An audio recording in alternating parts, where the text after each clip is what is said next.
Joining us now, a cornerback from DeSoto High School and the University of Oregon, posted 40 career pass breakups, including 28 over the last 2 seasons. Jabbar Muhammad joining us now here on The Fan. And a good afternoon, sir. How you doing? I'm doing good. How are you? Man, we are doing great. It's great to have you and learn more about your journey here through college and into the pros. Now, what was the combine like for you? The combine was great. It was a great experience. Obviously being a kid playing football all the time, and, just wanted to go to the extreme heights, and the combine was one of the goals that I always had. And it was good to be able to cross that off. It was a good experience to be around, some of the top guys. We all know only 300 people get invited, man. So just to be a part of that was pretty cool. So the combine experience was great. Yeah, I watching it from a fan's perspective, I always wonder if, you kind of get sick and tired of the questions and all the demands. But I guess if you look at it as a unique life experience, it's pretty neat, huh? Yeah, most definitely. Everybody knows the combine process is definitely hectic. But, man, once you just kind of look back and reflect and, notice that you're there for a reason and, only 300 people get invited, man, it's pretty cool just to, like I said, be in the same room with some of those guys. So we got to look at it. When you look at it at that lens, man, it's definitely a different perspective. Jabbar, you were playing in the national championship with Washington a couple of years ago, and then you transferred to Oregon. What's Dan Lanning like? Because I absolutely love that dude. We were playing a lot of audio from him throughout the year. Was he a big reason why you wanted to go to Oregon? Yeah, most definitely. When I entered the portal, after I left Washington, man, Coach Lanning, whenever I got in contact with him, whenever he came to visit me at my house and everything like that, I kind of knew, where I wanted to go after that. He's relatable. He's not too far gone from the new generation or the old generation. He kind of knows what we go through. And as well as, man, just a defensive mind. Obviously, I play cornerback, and just to be around a guy like that who's been around, guys like Saban and all the corners that he's coaching, things like that, just to be able to pick his brain and things like that, I definitely feel like I needed that. So whenever I got around Coach Lanning, man, I kind of knew where I needed to be. But, man, Coach Lanning is great. He's smart. He's a really good coach. I'm pretty sure you guys have seen the videos, man. He's like that all the time. So he doesn't just get like that when the camera's on. He's like that all the time. But like I said, Coach Lanning is great. He seems like the man. Now, how much do you have to fight and advocate for Texas high school football being the best in all of the country? Yeah, I actually have to a little bit. And then I went to school on the West Coast, so they act like they're not familiar with it, but they know. They don't want to admit it, but they know how good Texas high school football is. I feel like just look at a lot, in the country or with college football, you're gonna see a lot of Texas kids on there. So they know. I've had a few serious arguments with a lot of guys from the West Coast who try to advocate for their ball, but at the end of the day, man, I don't think it's close. I grew up in Oregon and Washington, and I can testify to that fact. It's not even close. It's like a whole new world.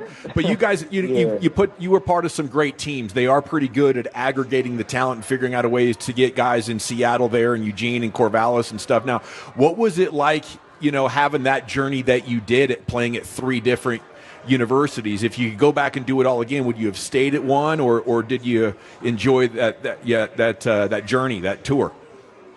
Yeah, obviously my journey is unique, but man, I wouldn't trade it for nothing.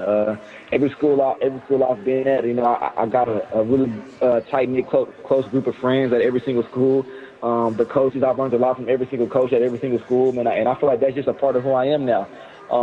West Coast, the South, no matter what it is, man, I feel like I got ties, non-football related everywhere. So just to be able to be a part of those 3 teams and be able to win and be able to, go through the things, the ups and downs, no matter what it is, just to create a brotherhood with a lot of those guys is pretty cool. So I wouldn't trade it for anything. Obviously, not to mention I got to play with a lot of first-round picks, a lot of highly touted guys.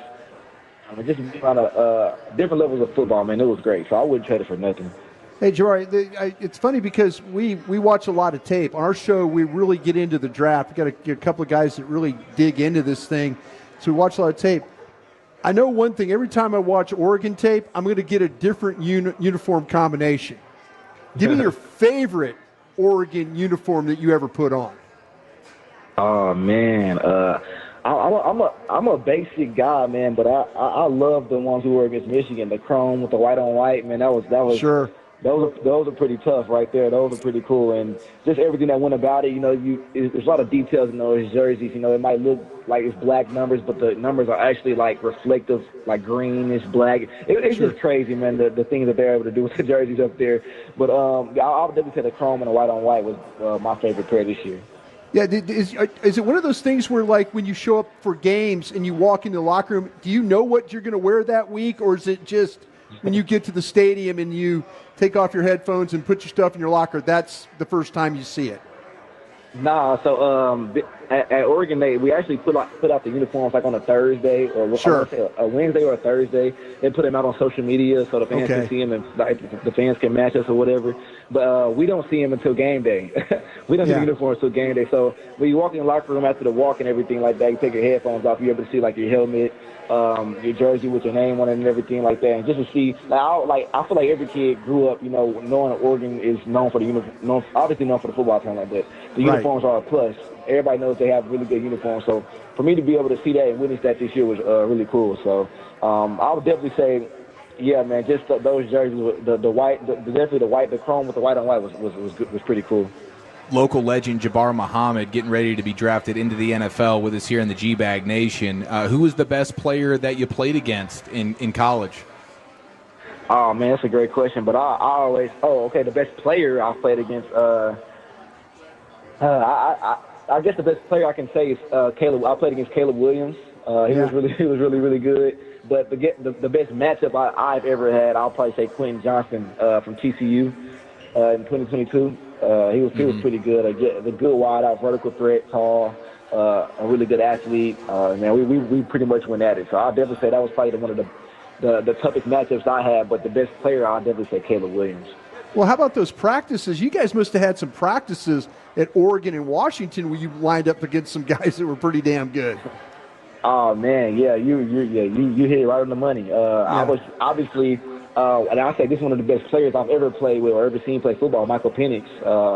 He ripped the ball different, man. When I got up there, I'd never seen anything like it. And then obviously, you know, we had guys like Rumba Dunze, Jalen Polk, Jalen McMillan, and those type of guys. So he had a lot of weapons that you had to go out there and try to cover. But it definitely got me better, man. Even at Oregon, I had Dylan Gabriel, one of the best football players I also played with. Dylan Gabriel with, you know, Terrence Johnson, Evan Stewart, you know, Trey Holden, those guys. So I've definitely been into some stouts that, you know, definitely got me better. And I always say, you know, iron sharpens iron. So I feel like I got them guys better as well. But yeah, man, I've seen a lot of football in my day. I've seen a lot of really good talent.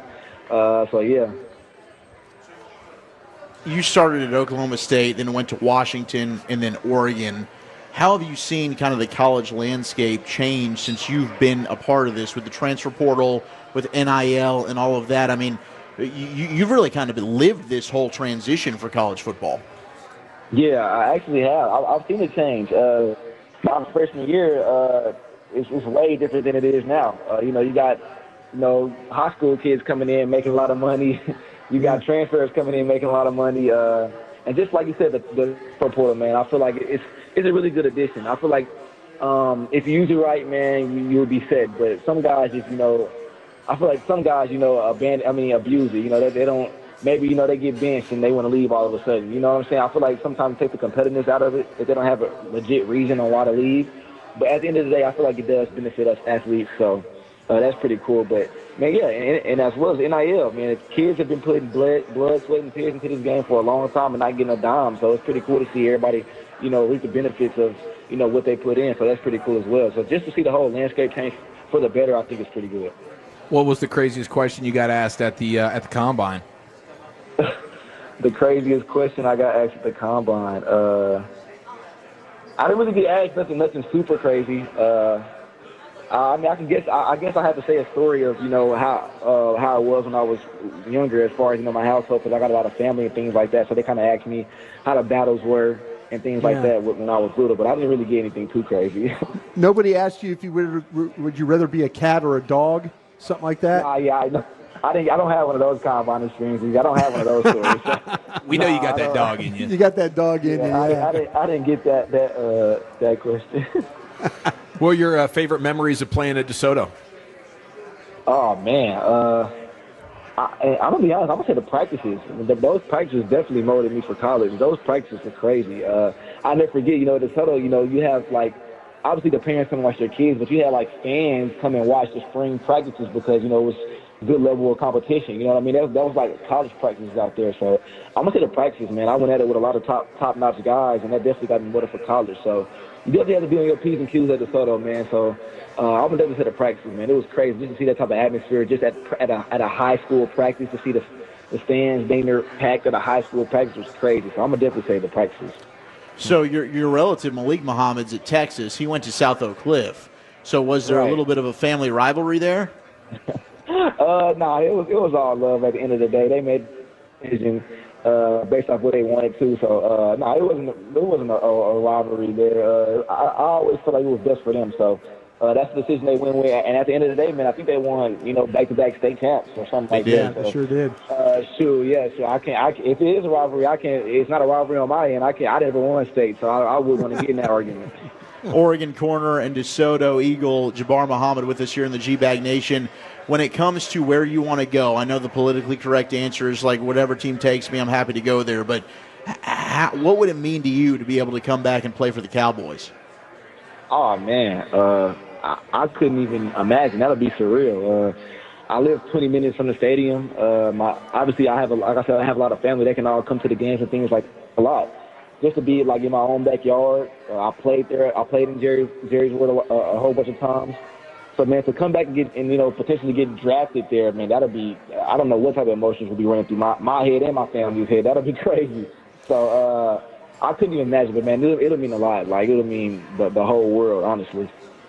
Well, it was great getting a chance to know you a little bit, Jabbar. Congrats on all your success so far, and hopefully we get a chance to talk to you in Oxnard, California this summer. Most definitely, man. Thank you so much.